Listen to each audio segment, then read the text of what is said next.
Well, thank you for your patience, everybody. I guess that's what you have to do when you try to go with electronics. So thank you for Steve and David and those two and Doug for working on this so we can get a fairly smooth start. So good afternoon and welcome to our in-person audience and welcome to our virtual audience as well. This afternoon we are paying tribute to the Oberlin NAACP. We are proud to say it was first chartered in 1917, one of the earliest chartered in the country. First, I already acknowledged Abigail, and wasn't she a talent? A good candidate for our Oberlin Conservatory. So, other guests I'd like to acknowledge this afternoon, and I'll start with our friends from the Elyria NAACP, Ardelia Talbert, and Brenda Davis, and Latanya Conley, and another of their members, Elizabeth Meadows. So thank you, ladies, for coming. Mrs. Talbert is the current president of Elyria, and will be the president of the newly merged unit when we get started as one next month. Other guests that we have with us this afternoon is Janine Donaldson, the Executive Director of the Lorraine and Elyria YWCAs. David Hall, the Superintendent of Public Schools, and you'll hear more from him later. And we're happy to have Sue Stockton representing the League of Women Voters with us this afternoon. So let me see, we have two city council members here also, Chris Peterson and Elizabeth Meadows, so glad to have you with us. So we're going to stand and sing a verse of Lift Every Voice and Sing. There are papers on the table with the words for those who are less sure of the wording. Hello, everyone. Donaldson. Before I was Janine Donaldson, the Executive Director of the YWCAs. Before I was Janine Donaldson, the Chairman of the Ohio Civil Rights Commission. Before I was Janine Donaldson, member of the Lorraine City School Board, I was Miss Potter. And I was Miss Potter, the music teacher at Lorraine City Schools, Charleston Elementary School and Meister Road Elementary School. So good afternoon, y'all. You are going to be the NAACP tribute choir. Okay? So I am going to lead you all in Lift Every Voice and Sing. Lift every voice and sing till earth and heaven ring with the harmonies of liberty. Let our rejoicing rise high as the listening skies. Let it resound loud as the rolling sea. Sing a song full of the faith that the dark past has taught us. Sing a song full of the hope that the present has brought us. Facing the rising sun of our new day begun. Let us march on till victory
Okay. Well, as I said, thank you, teacher. I hope you get a good grade off of that.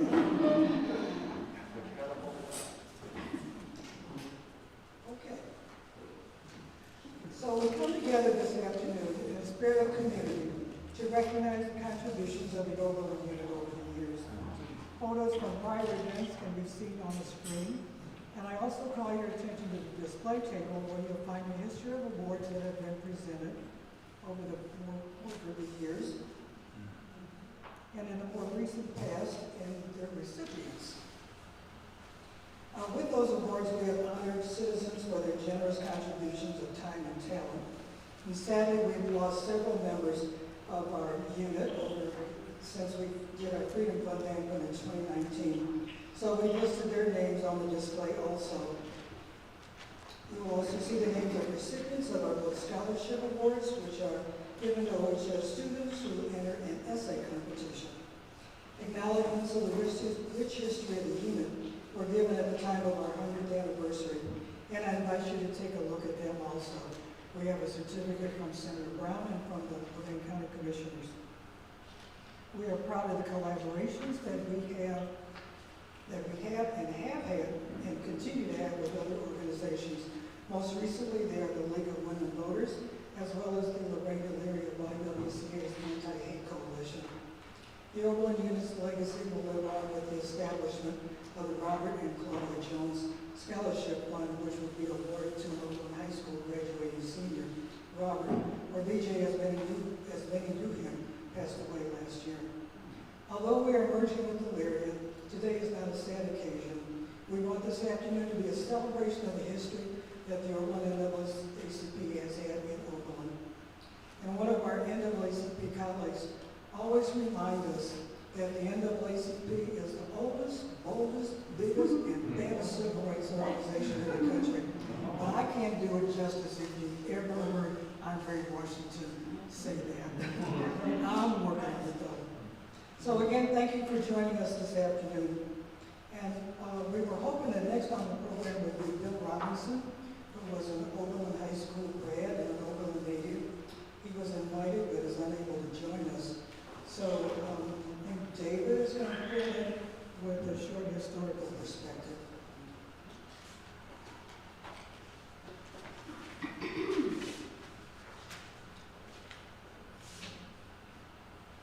Thank you, Claudia.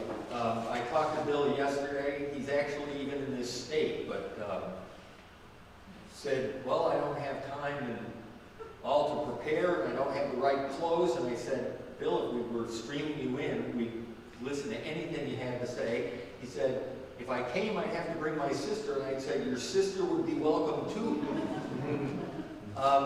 But part of the reason for this is because Bill was our centennial speaker, and he didn't even get to deliver everything that he had said he wanted to say at that time. And you'll see over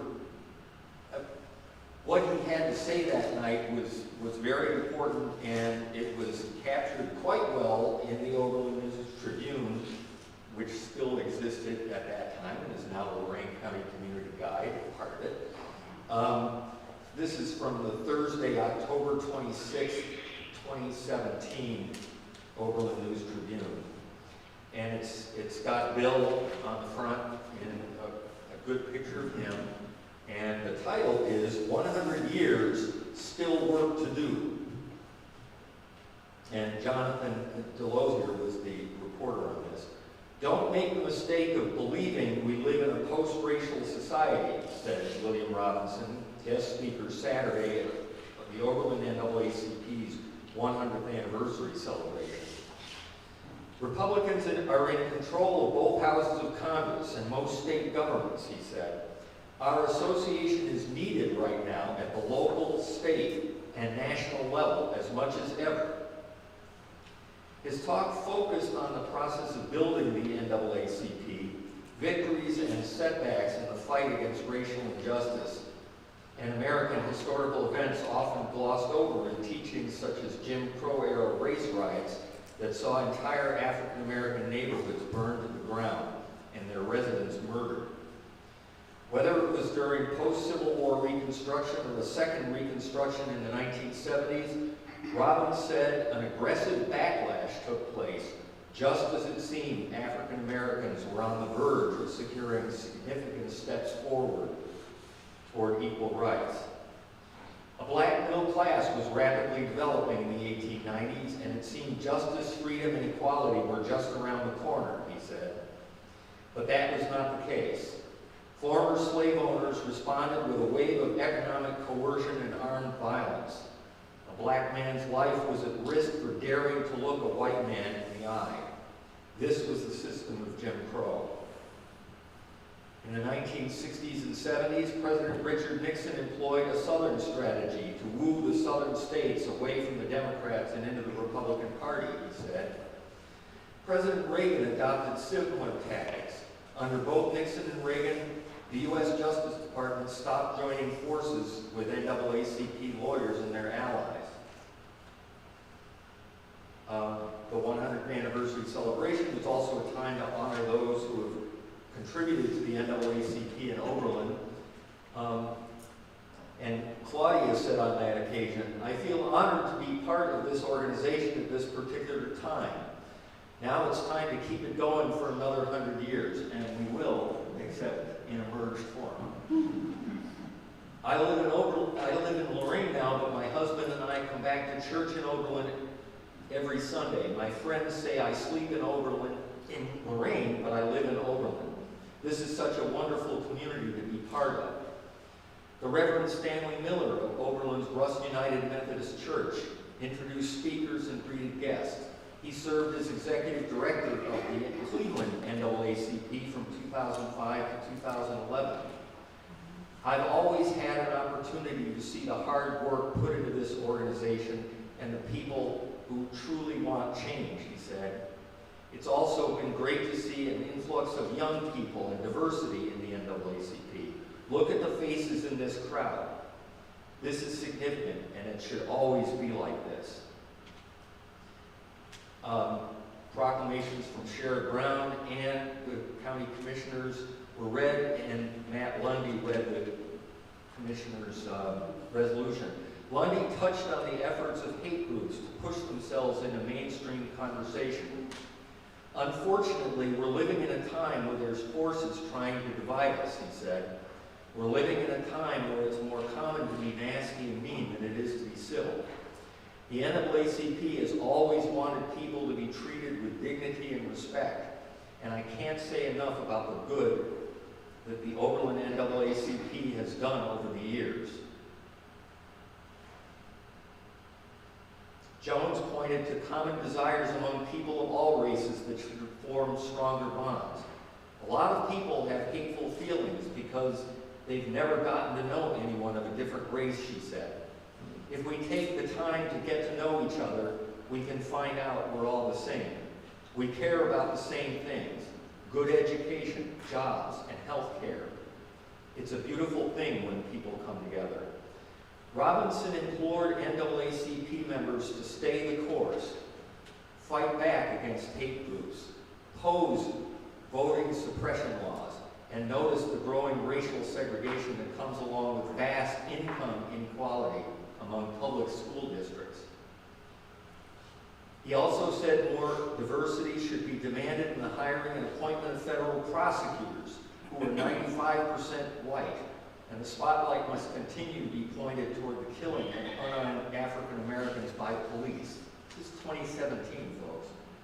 Beyond the courts, the NAACP must continue to use its network of local chapters to lobby against voter suppression at all levels of government. If you come to Washington, I'll be happy to join you. Bill Robinson on why we were here for 100 years.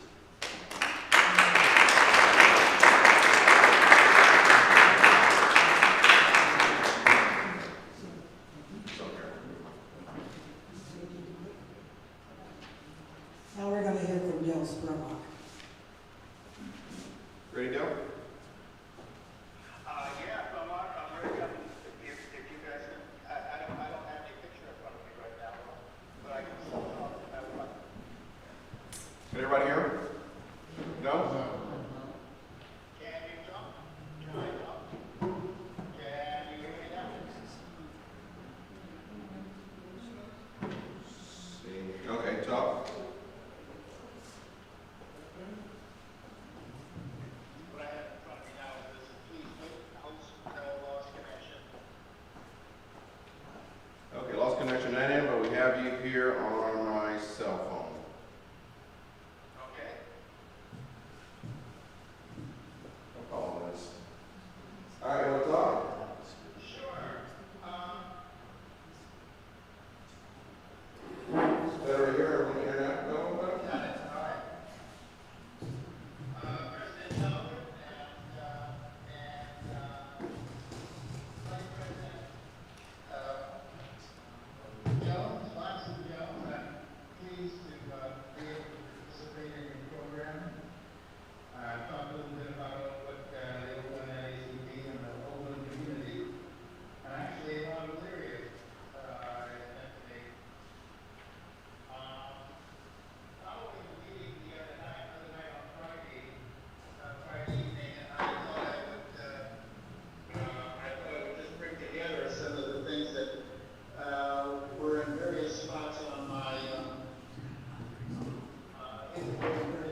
got me, turned me on to this was my mother.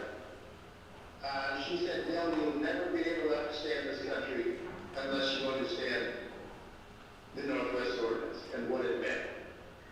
And so these 5 poems, these 7 poems represent that concept, and I firmly believe in it, and I've understood that and felt it all my life in terms of my civic engagement. And the first poem in that series is under the heading the passing of the ordinance. That's about my mother. And a little bit about me at the end. The second section has to do with comments I have made about Oberlin or in the process of analyzing what Oberlin is all about.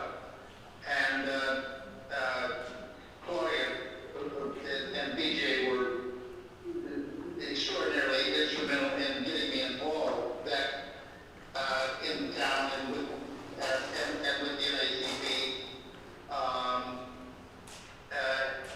And they began it by asking me to give a speech in 2017, which is one of the things included in that section, marking Oberlin blackness.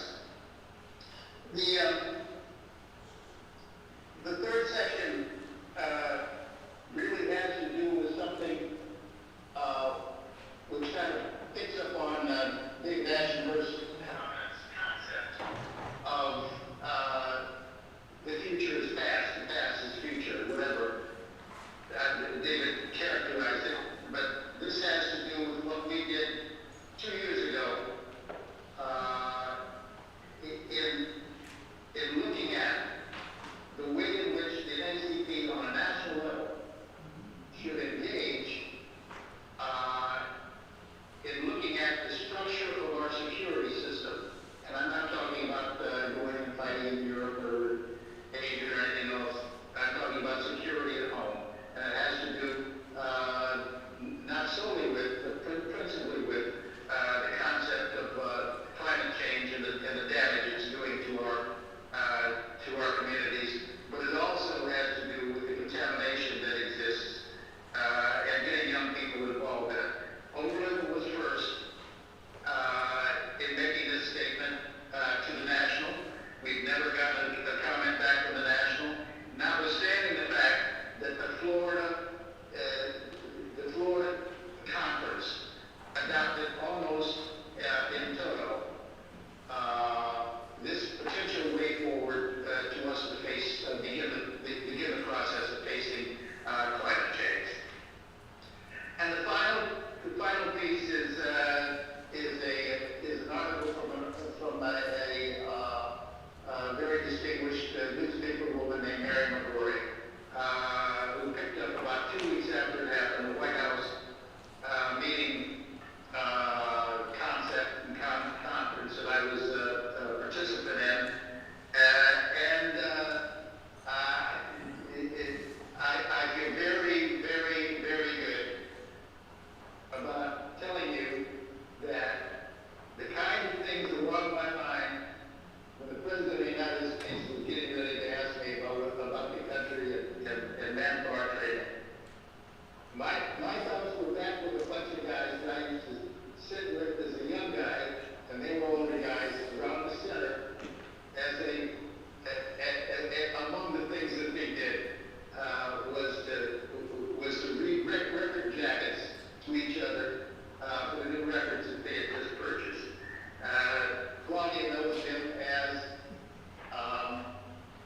the friends and colleagues of her brother, Donnie Chin. So I thank Oberlin for all of this and look forward to the dynamism that Elyria and Oberlin, as Talbot, with Oberlin's help, can break new ground in meeting the challenges ahead. I appreciate very much the opportunity to talk to you. And I want to thank the people I want to thank again the young people who put together the program in front of you under very difficult circumstances.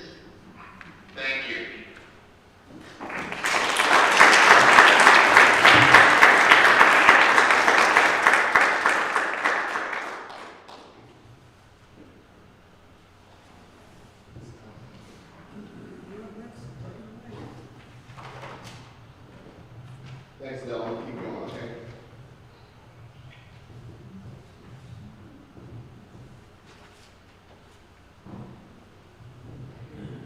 Thanks. I'm up next.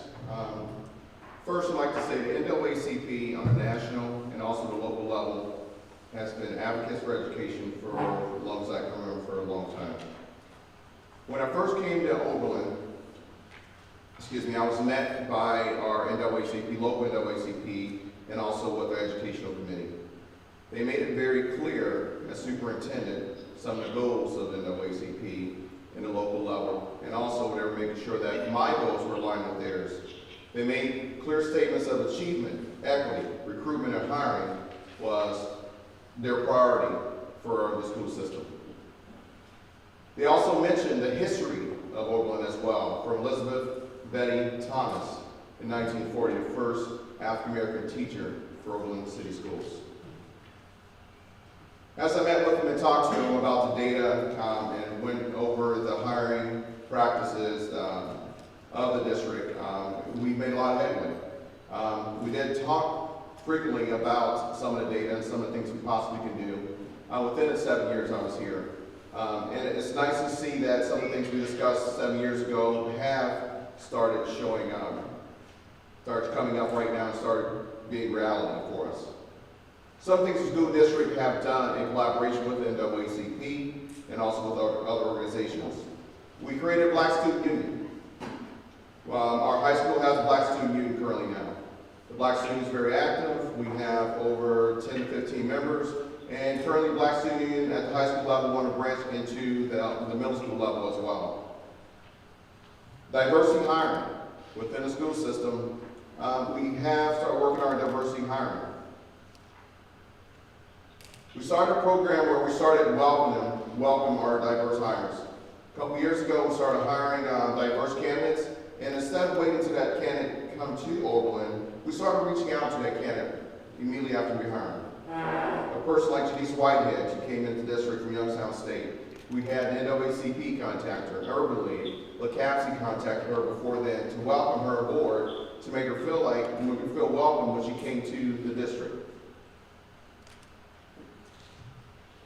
We started recruiting in some at Central State University, some of our HBCUs within the Ohio area, to start recruiting some more diverse teachers. Proud to say within the 7 years I've been here, we have over 17 diverse teachers hired within 7 years. We have a long way to go, but over 17 diverse candidates in the areas of science, American Sign Language, PE, and also our administrators. From Latino, Arabic, and African American educators we have hired within the last 7 years here. I know everyone looking saying, well, 17 is a drop in the bucket, but it's a start that we're committed to move forward with. The district has started restorative practices in social justice. We started training our staff. All of our staff, we're committed to training our whole entire staff of 200 or so teachers and administrators to custodians and support staff in restorative practices to help meet our student needs. One of the things the pandemic have shown us as an educational system, also as a nation, the inequities that exist within education. We knew during the pandemic that we had inequities within Oberlin, also within our area. So a couple things we did to help within that area, in collaboration with the NAACP and other organizations, was provide internet for our students who did not have internet. Provide computers for our students who didn't have computers. We provided a remote learning center. Remote learning center was unique. We're one of the few in the areas that did that. Our remote learning center allowed our parents to drop off their students to a location where they were able to go to work during the pandemic so they could continue to work and maintain income for their children while throughout the pandemic. And that was huge for us to allow that for our parents. We provided hotspots for our parents as well. One of the proudest moments within our educational system, within Oberlin City Schools, I have had was we had an NAACP member become the first African American teacher of the year, Mr. Kurt Russell. Phenomenal teacher within the district, leading the forefront for our educational system, teaching classes like in Black history, social justice for our students. It's a great honor, and he's going to be representing us nationally at that level for National Teacher of the Year. By far, I'm not saying that our school system is here. We're not. We have a long way to go. We have within all these areas of organizations with hiring practices, but we are making some headway. And with the NAACP help and support they have provided within the last 7 years, I'm glad we have a collaboration with Elyria. I think we'll be more stronger, and I appreciate all the help and support to move us in the right direction as well as the school system. Thank you.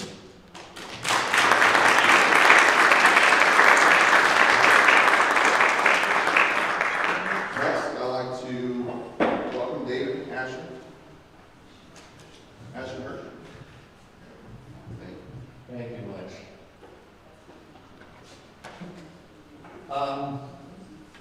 So I titled this "The Future of the Past," and there's a fairly old saying, I can't remember who said it, the future isn't what it used to be. And if the future isn't what it used to be, it must be that it won't be what we now think it's going to be. So with that in mind, and I thank Dell for providing a souvenir for this event, and it explains why we don't have our usual Freedom Fund program here, because UPS was working on this. But we'll instead be eventually coming up with a souvenir of the event. In all these Freedom Fund banquets, we have some standard information that we put in, including our members who have passed during the past, since the last Freedom Fund banquet. And since we haven't had one in 2 years, we have a larger list. We also have, Desmond Moen has been taking good photographs of our events, but we never print those photographs of the events because we're always working on the next Freedom Fund book. So it's partly to say as we merge and don't cease to be, but simply take in a larger field for our activities, understanding that we were the only county with 3 branches of the NAACP in Ohio. There is one other county that still has 2 branches, and all the rest of the branches are basically county-level organizations. But I want to start here by reading a letter addressed to W.E.B. Du Bois. Dear Sir, we should have a branch of the National Association for the Advancement of Colored People here. There are splendid reasons why we need it.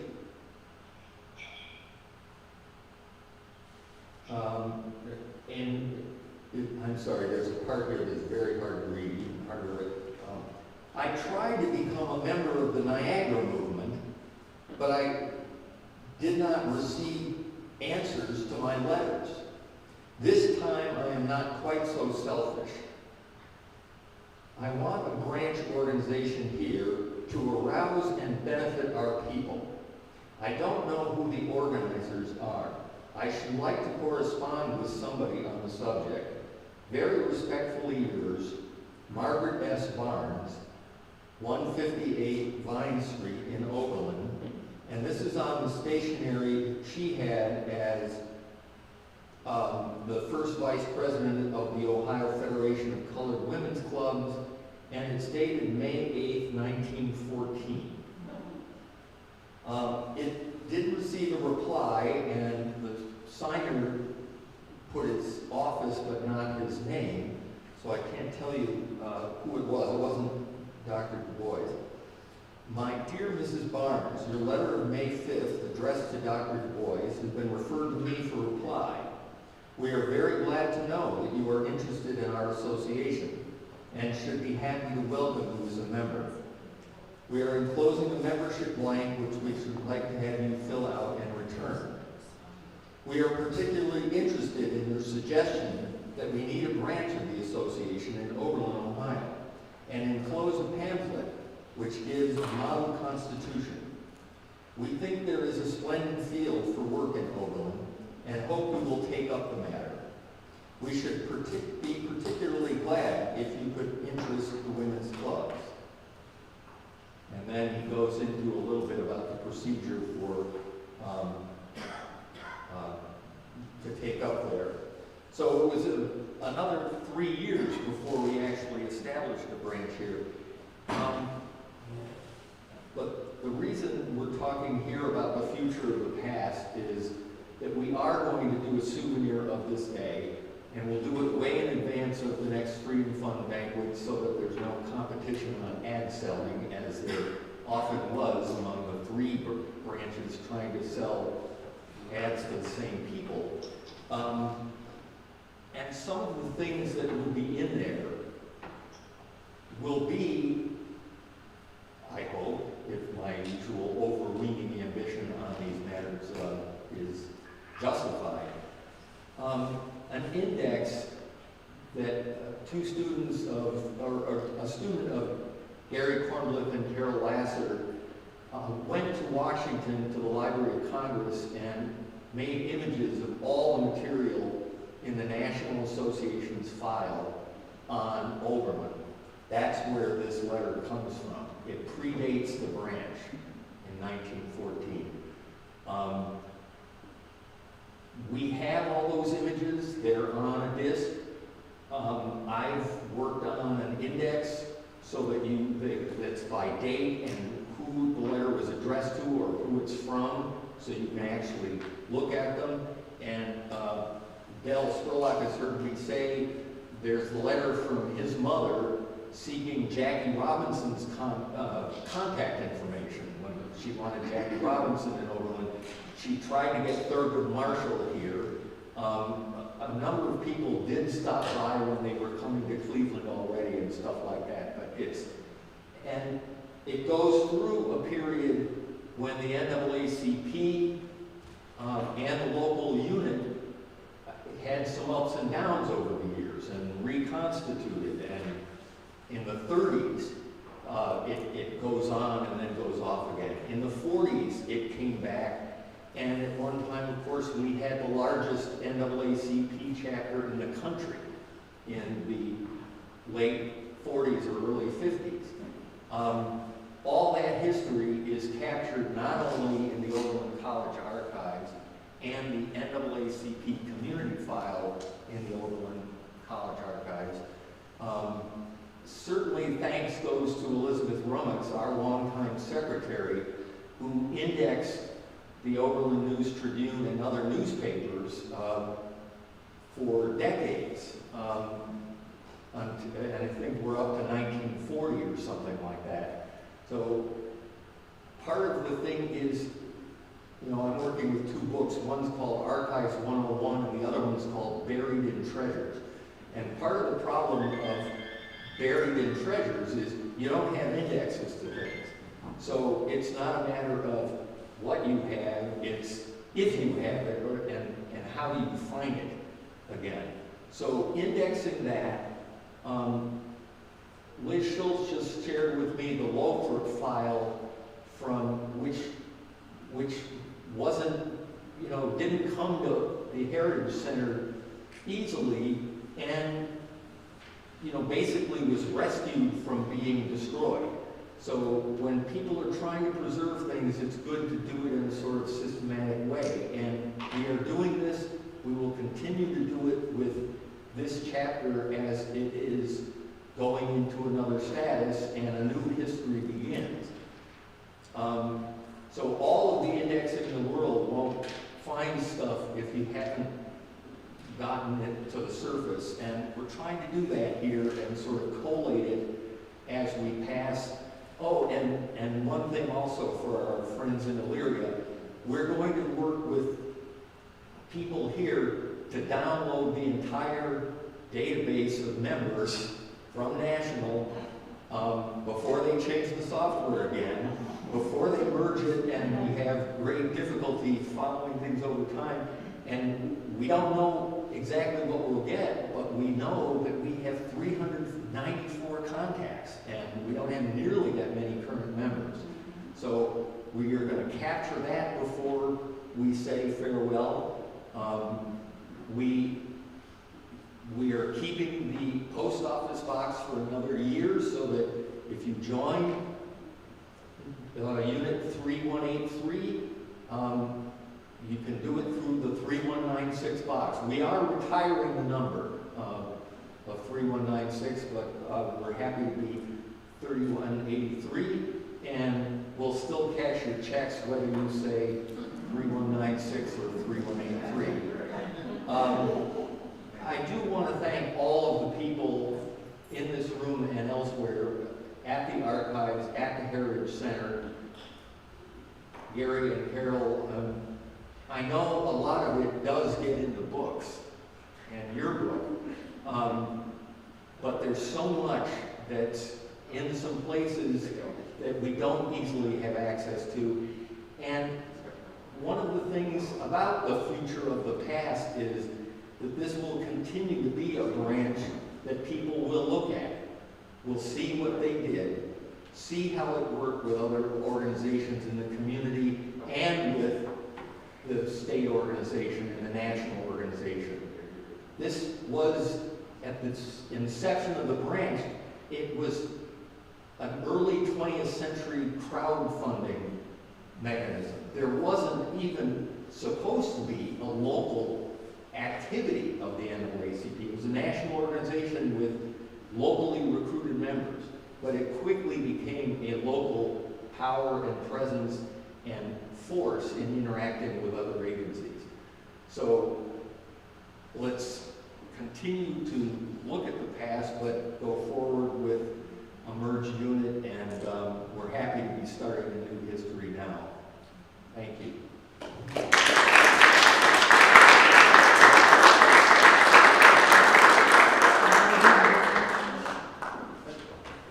Yeah, actually, this section was reflections and reminiscences. We'd be interested in hearing from anyone about their experience with the branch and maybe their parents, as Del was doing, was sort of talking about how we grew up with it. Janine always was telling me about trailing her grandmother getting memberships, but that was in Sandusky, right? That wasn't here. I'd love some stories from here about any sort of things people have about where the NAACP has had an impact on their life, or what they think of Del's feelings about the national organization today. Anybody? I wish BJ were here. He had, I deliberately, he used to wear that white jacket and look like he was, emceeing a dinner thing. I keep doing this better than I can. If anybody has anything they wish to say, this is the time to say it. Guess we'll do it at home. I don't think we need to do it at home. I'm the Tanya family with the Elyria unit of the NAACP, now the Metro Central, and I think just celebrating 104 years for the Oberlin unit.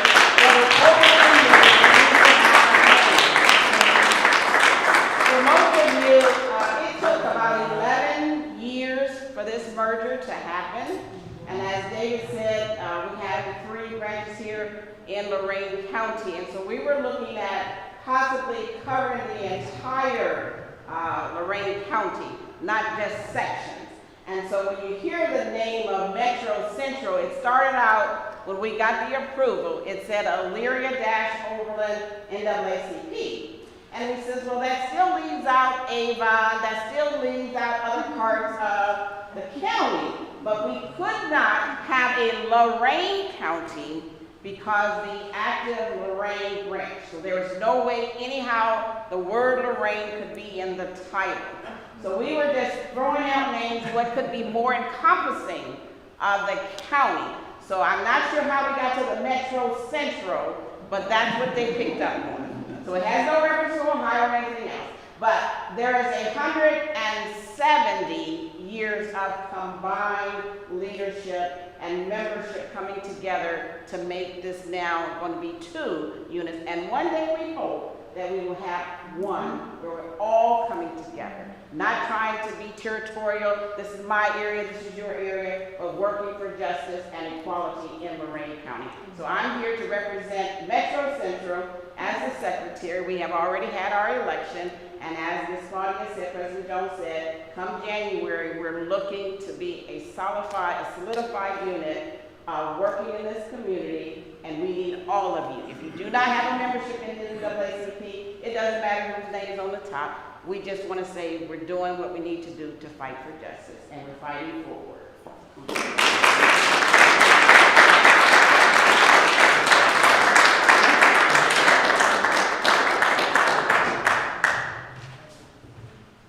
Thank you for those words of time. I appreciate that. We look forward to being bigger and better as we go forward in January. As we close out our program, ask you to pray with us and for us as we move on. Your continued support is needed and appreciated. And to close us out and to send us on our way is our Reverend Fred Bell from Untitled Chapter.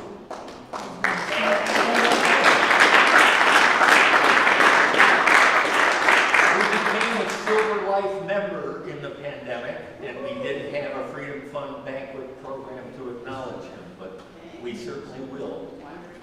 So, like I said, he's going to close us out and send us forth. And then after that, we're going to say, we shall overcome. And you can stay and mingle and eat some more cookies. So I won't take them home and twice this size next year. So thank you again for coming. Here's Reverend. Thank you so much, Claudia.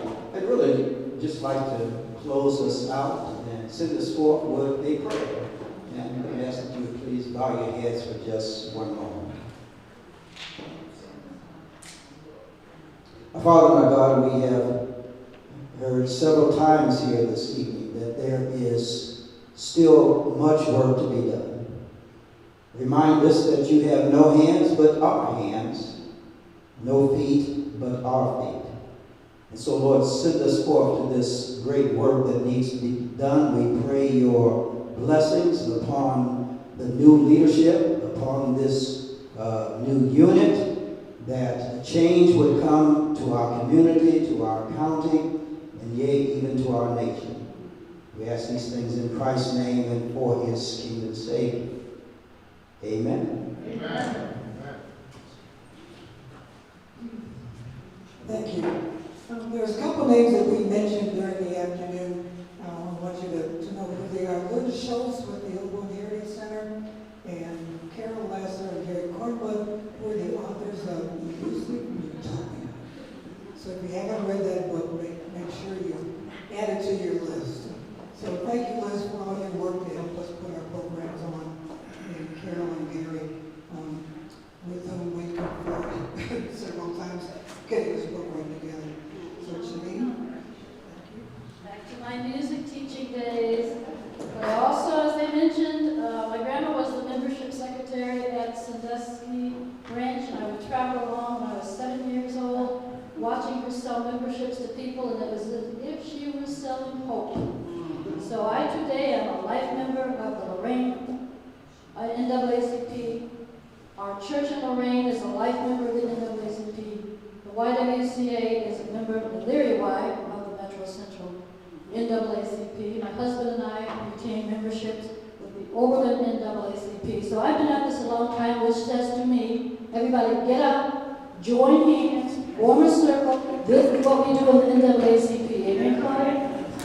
This is what we do. Join in. This is our final song for the tribute choir.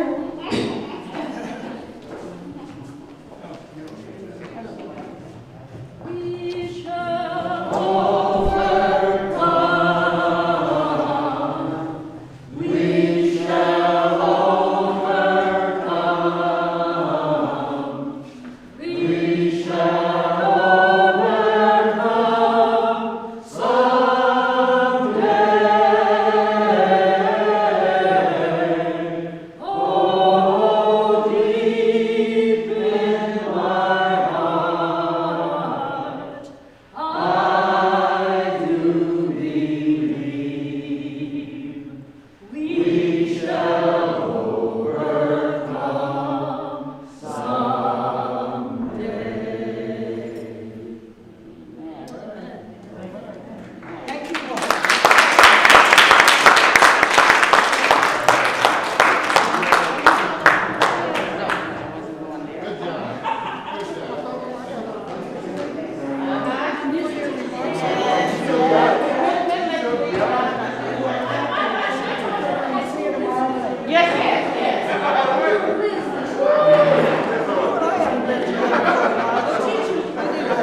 Yes, it's a lot of names.